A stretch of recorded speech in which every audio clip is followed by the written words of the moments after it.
Welcome to ఓహో talkies. ఈరోజు ఒక ముఖ్యమైన అంశం మీద వ్యూవర్స్తో చర్చించాలని అనుకుంటున్నాను. ఆ అంశం ఏంటంటే లర్నింగ్ అంటే మనం నేర్చుకోవడం. అంటే అంటే ప్రతి వ్యక్తి విద్యార్థి దశ నుంచి మొదలుకుంటే తను చనిపోయేంత వరకు కూడా ప్రతి మనిషి ఏదో ఒకటి నేర్చుకుంటూ ఉంటాడు. అయితే నేర్చుకునే అంశం అనేది ప్రతి వ్యక్తి ప్రతి మనిషి జీవితంలో కూడా అత్యంత కీలకమైనదిగా నేను భావిస్తాను.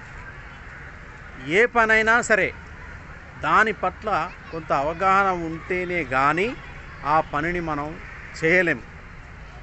అది ఏదైనా సరే, అది వంటింట్లో ఉండే కూరల నుంచి మొదలు పెడితే ఒక విమానం తయారయ్యే కంపెనీలో వరకు కూడా మనం చెప్పొచ్చు.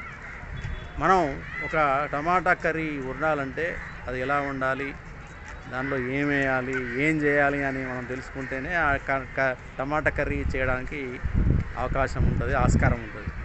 ప్రతి విద్యార్థి కూడా తను వార్షిక పరీక్షలు వచ్చాయంటే ఆ సంవత్సరం మొత్తం అతను నేర్చుకున్న విద్య తను పరీక్షలు రాసిన తర్వాత తన మార్కులను బట్టి తెలుస్తుంది. అంటే అతను ఎంతో కొంత చదివి ఉంటే గనక ఆ మార్కులు సాధించడానికి ఆస్కారం అనేది ఉంటుంది.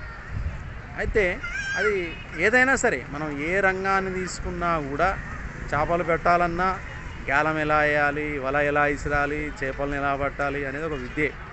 అంటే ఆ కూటి కోసం కోటి విద్యలు అంటాం కదా, అట్లా మనం సంపాదించడానికి బ్రతకడానికి నిత్యం ఏదో ఒకటి మనం అంటే ప్రతి వారు ప్రతి రంగంలో ఖచ్చితంగా నేర్చుకున్న తర్వాతనే దాని లోపల ఏవైనా అంటే సాధించడానికి కానీ ఇంకేమైనా మంచి ఫలితాలు పొందడానికి కానీ ఆస్కారం ఉంటుంది. క్రీడాకారులు కావచ్చు, రాజకీయ నాయకులు కావచ్చు, కళాకారులు కావచ్చు, చిత్రకారులు కావచ్చు, వివిధ కులాలకు సంబంధించిన వృత్తులు కావచ్చు, ఏదైనా మనసు పెట్టి నేర్చుకుంటేనే ఆ విద్య అనేది రావడం జరుగుతుంది. దాని తర్వాత వాళ్ళ యొక్క జీవనము, ఆ తర్వాత గొప్ప పేరు కావచ్చు, ఇంకా మరేదైనా రావడానికి ఆస్కారం అనేది. అయితే ఈ నేర్చుకోవడం అనేది మనం ఒక విద్యార్థి దశలోకి వెళ్తే గనక మనం చూస్తూ ఉంటాం. కొంతమంది స్టూడెంట్స్ ఏదైనా నేర్చుకోవాలంటే కొంచెం ఇబ్బంది పడుతూ ఉంటారు, అంత మనసు పెట్టి నేర్చుకోవడానికి ఇష్టపడరు. కొంతమంది బాగా మనసు పెట్టి నేర్చుకుంటారు, వాళ్ళకి మంచి ఫలితాలు వస్తూ ఉంటాయి. అయితే ఇంకొకటి, సొసైటీలో మనం చాలామందిని చూస్తూ ఉంటాం. నాకు 30 ఏళ్ళు వచ్చాయి, నేను ఇంకా ఏం నేర్చుకోవాలి, నేను పీజీలు చేశాను, నేను పిహెచ్డీలు చేశాను, డాక్టరేట్లు పొందాను, చాలా సాధించాను, ఇంకేం నేర్చుకుంటాను, నాకు 40 ఏళ్ళు దాటాయి, ఇంకా నేర్చుకోవాల్సింది ఏముంది, నాకు 50 ఏళ్ళు దాటాయి, 60 ఏళ్ళు దాటాయి, రిటైర్ అయ్యాను, నేను ఇంకా ఏం చేస్తాను, ఇంకా సాధించేది ఏముంది, ఇంకా నేర్చుకోవడానికి ఏముంది, ఇట్లా అనేక రకాలుగా చాలామంది సొసైటీలో మాట్లాడుతూ ఉంటారు. కానీ నేర్చుకోవడం అనే అంశం అనేది ఎంత విలువైందో, ఎంత కీలకమైందో అనేది చాలామందికి తెలియదు. అంటే ఏ వ్యక్తి అయినా సరే ఏ వయసుతో సంబంధం లేకుండా ఏదైనా నేర్చుకోవచ్చు, దానికి సంబంధించిన పరిజ్ఞానాన్ని సాధించవచ్చు, ప్రావీణ్యం సాధించవచ్చు, ఎన్నెన్నో ఉన్నత శిఖరాలకు కూడా చేరుకోవచ్చు అనేది మనకు చరిత్ర చెప్తా ఉన్నది. ఎగ్జాంపుల్, మనకు KFC చికెన్ మనం తీసుకుంటే ఆయన ఏదో 60 ఏళ్ళ తర్వాత ఆ కంపెనీ స్థాపించారట. సూసైడ్ చేసుకోవాలనుకునే ఒక వ్యక్తి చివరికి తనకు తెలిసిన చికెన్ రోస్ట్ అదైతే దాన్ని ఫ్రై చేసి ఆ కళ ఆయనకు బాగా తెలుసు, దానిలోనే అతను మెలకువలు సాధించి KFC స్థాపించడం, అనతి కాలంలోనే ఆ యొక్క కంపెనీ ఏదైతే ఆ స్టోర్స్ అనేవి వరల్డ్ వైడ్గా పాపులర్ అవ్వడం, ప్రపంచంలో ఒక గొప్ప అంటే ఈ చికెన్ అందించే ఒక KFC మనం చూస్తూ ఉన్నాం, దాని టేస్ట్ కానీ. అంటే ఏదైనా కూడా మనం సాధించాలంటే వయసుతో సంబంధం లేదు, చదువుతో సంబంధం లేదు, మనం ఎప్పుడైనా ఏదైనా నేర్చుకోవచ్చు, సాధించవచ్చు అనేది మనం ప్రపంచ చరిత్రను ఒకసారి తిరగ మనం తెలుసుకోవచ్చు. ఎగ్జాంపుల్, మన స్వాతంత్రాన్ని తీసుకున్నా కూడా గాంధీజీ తన వృద్ధాప్యంలో తన దేశ స్వాతంత్రం కోసం ఆయన భారతదేశమంతా పర్యటించి ప్రజల్లో చైతన్యం నింపి ఆయన మన దేశానికి స్వాతంత్రం అనేది తీసుకురావడం జరిగింది. అంటే ఇక్కడ వయసుతో సంబంధం లేకుండా ఆయన పోరాడాడని మనం ఇక్కడ చెప్పడానికి ఈ విషయం చెప్పాను. అయితే నేర్చుకోవడం అనేది చాలామంది దాన్ని ఒక పనిగా, దాన్ని ఒక బరువుగా, దాన్ని ఒక అనీజీగా తీసుకుంటారు. ఇప్పుడే నేర్చుకుంటాము. కానీ విద్యార్థి దశ నుంచి మొదలుకుంటే చనిపోయేంత వరకు కూడా మనిషి ఏదో ఒకటి నేర్చుకుంటూనే ఉంటాడు. కొంతమంది ఆపేస్తారు, కొంతమంది కంటిన్యూగా ఏదో ఒకటి నేర్చుకుంటూ ఉంటారు. కొంతమందిని మనం సొసైటీలో చూస్తూ ఉంటాం, రిటైర్ అయిపోయిన తర్వాత కూడా వాళ్ళు వ్యవసాయం చేస్తూ ఉంటారు, మంచి దిగుబడి సాధిస్తూ ఉంటారు వాళ్ళు. కొంతమంది రిటైర్ అయిన తర్వాత రాజకీయాల్లోకి ప్రవేశిస్తారు, సర్పంచ్లు అవుతారు, ఎమ్మెల్యేలు అవుతారు. కొంతమంది రిటైర్ అయిన తర్వాత లా చేయడం, ఎల్ఎల్ఎం చేయడం, అడ్వకేట్లా కొనసాగుతూ ఉంటారు. కొంతమంది రిటైర్ అయిన తర్వాత వ్యాపారాలు చేస్తూ ఉంటారు. అంటే ఇక్కడ ఒక గొప్ప విషయం ఏంటంటే నేర్చుకోవడం. నేను ఇది నేర్చుకోగలుగుతాను, ఇది చేయగలుగుతాను, దీనిలో నేను సాధించగలుగుతాను అనే పట్టుదల వాళ్ళ లోపల ఉంటుంది. కాబట్టి వాళ్ళు దానిలో రాణించడానికి అనేది ఆస్కారం ఉంటుంది. కాబట్టి ఏ వ్యక్తి అయినా కూడా ఏదైనా నేర్చుకోవచ్చు. వయసుతో సంబంధం లేదు, ప్రాంతంతో సంబంధం లేదు, కులంతో సంబంధం లేదు, మతంతో సంబంధం లేదు. నేర్చుకోవాలనే ఒక తపన అనేది ఉంటే సరిపోతుంది అనేది ఇక్కడ ప్రధాన అంశము. ఇదంతా నేను ఎందుకు చెప్తున్నా అంటే మీకు ఒక మంచి కథ చెప్పాలి. సోక్రటీస్ అనే వ్యక్తి అందరికీ సుపరిచితమే. సోక్రటీస్ అనేవాడు ఈజ్ ఎ గ్రేట్ ఫిలాసఫర్, గొప్ప తత్వవేత్త, ప్రపంచానికి తన జ్ఞానాన్ని పంచిన ఒక మహా వ్యక్తి అనే మనకు చెప్పాలి. రోమ్ నగరంలో కూడా సోక్రటీస్ విగ్రహం ఉంటుంది. గ్రీక్ దేశస్థుడు అతను. ఎప్పుడో కొన్ని వేల సంవత్సరాల క్రితం ఆయన జన్మించి ఆయన జ్ఞానాన్ని ప్రపంచానికి అందించిపోయాడు. ఆయన వాదించినంతగా ఎవరూ వాదించలేదట ఆ కాలంలో. తన సత్యం అంటే ఏంటి, ధర్మం అంటే ఏమిటి, దేవుడు ఎలా ఉంటాడు, దేవుడు ఎక్కడున్నాడు, ఇట్లా రకరకాల ప్రశ్నలు. అంటే సామాన్యులతో ఇంటరాక్ట్ అవ్వడం, సామాన్యులను క్వశ్చన్లు వేయడం, సామాన్యులను ప్రశ్నించడం, వాళ్ళ దగ్గర నుంచి సమాధానం రాబట్టడం.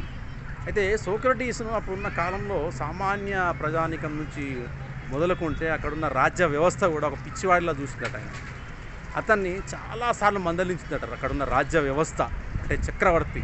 కానీ సోక్రటీస్ మాత్రం తన పంథాను మార్చకుండా తను ఏదైతే చేయాలనుకున్నాడో, ప్రపంచానికి ఏమైతే చెప్పాలనుకున్నాడో అది చెప్పే చనిపోయాడు అతను.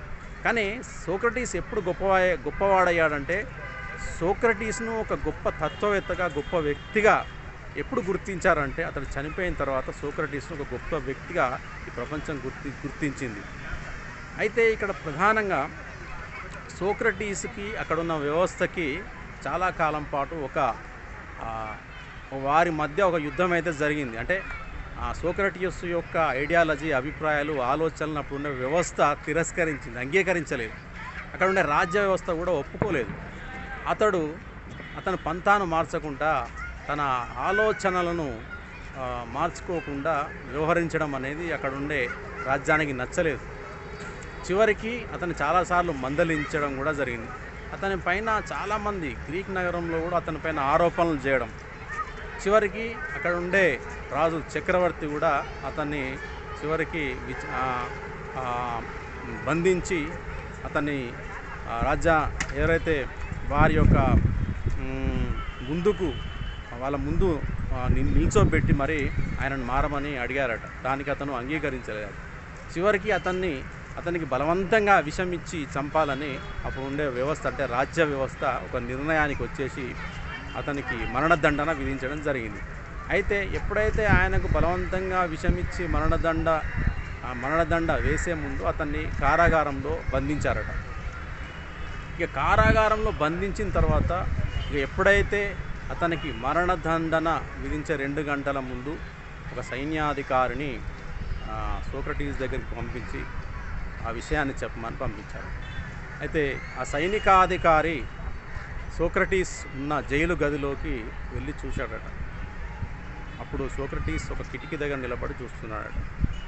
అప్పుడు ఆ సైనికాధికారి సోక్రటీస్ దగ్గరికి వెళ్ళి సోక్రటీస్కి తన మరణదండన విషయం గురించి చెప్పాడట. 2 గంటల తర్వాత మిమ్మల్ని మేము మీకు మరణదండన అనేది విధించబడుతుంది. మీరు 2 గంటల తర్వాత బ్రతికుండరు. మీకు ఏదైనా చివరి కోరిక ఉంటే చెప్పండి అని చెప్పాడు. అప్పుడు సోక్రటీస్ తన ఆ గదికి ఉన్న కిటికీ వైపు చూస్తూ ఆ కిటికీ బయట ఒక భిక్షాటన చేస్తూ ఒక వ్యక్తి కనిపించాడట. ఆ వ్యక్తిని చూపిస్తూ ఆ వ్యక్తి ఏదైతే ఒక వాయిద్యాన్ని వాయిస్తున్నాడో ఆ వాయిద్యాన్ని నేను నేర్చుకోవాలి, ఆ వాయిద్యాన్ని నేను ఒక అర్ధగంట సేపు నేర్చుకుంటాను, ఆ వాయిద్యం నేర్చుకున్న తర్వాత నన్ను ఉరిదీయండి అని చెప్పి ఆ సైనికాధికారికి చెప్పాడట. ఇక ఆ సైనికాధికారి వెంటనే ఆ యొక్క విషయాన్ని రాజుగారికి తెలియజేయడం ద్వారా ఇక ఆ భిక్షాటన చేస్తున్న వ్యక్తిని తీసుకొచ్చి సోక్రటీస్ ముందు ఉంచారట. సోక్రటీసు ఆ వాయిద్యాన్ని నేర్పించమని ఆ భిక్షాటన చేస్తున్న వ్యక్తిని అడగగా అతడు ఆ వాయిద్యాన్ని ఎలా ప్లే చేస్తారు, ఎలా వాయిస్తారు, అది ఎలా పనిచేస్తుందని నేర్పించాడు. అప్పుడు సోక్రటీస్ అది నేర్చుకొని దాన్ని చక్కగా వాయించి చాలా ఆనందపడ్డాడు. చాలా ఉత్సాహంగా దాన్ని వాయించి ఒక అర్ధగంటలో నేర్చుకున్నాడట సోక్రటీస్. ఇక్కడ ఆ జైలు అధికారి కూడా ఆశ్చర్యపోయాడట. ఏంటి సోక్రటీస్ని అడిగాడట, ఏంటి మీరు 2 గంటలు అయితే మీరు అసలు ఈ ప్రపంచంలో ఉండరు, మీరు చనిపోబోతున్నారు, ఇప్పుడు ఎందుకు మీకు ఇలా నేర్చుకోవాలనిపించింది అంటే అప్పుడు చెప్పాడట, ప్రతి మనిషి నిత్య విద్యార్థి, రోజు ఏదో ఒక నేర్చుకోవాలనే ఆలోచన నాలో ఉంటుంది.